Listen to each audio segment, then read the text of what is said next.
काश्मीर खोऱ्यामध्ये स्थानिक दहशतवाद्यांची यादी भारतीय लष्कराने जारी केली आहे। 22 एप्रिलला पहलगाममध्ये झालेल्या दहशतवादी हल्ल्यानंतर भारतीय लष्कराने सर्च ऑपरेशन सुरू केलंय।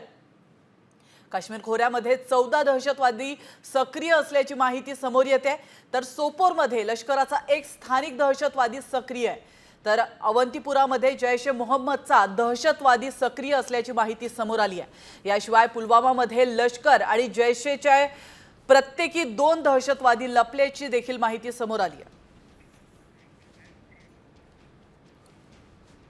काश्मीर खोऱ्यामध्ये स्थानिक दहशतवाद्यांची यादी भारतीय लष्कराने जारी केली आहे।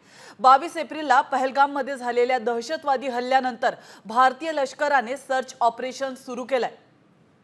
काश्मीर खोऱ्यामध्ये 14 दहशतवादी सक्रिय असल्याची माहिती समोर येते, तर सोपोरमध्ये लष्कराचा एक स्थानिक दहशतवादी सक्रिय आहे, तर अवंतीपुरामध्ये जैश ए मोहम्मदचा दहशतवादी सक्रिय असल्याची माहिती समोर आली आहे। याशिवाय पुलवामामध्ये लष्कर आणि जैशच्या प्रत्येकी 2 दहशतवादी लपल्याची देखील माहिती समोर आली आहे।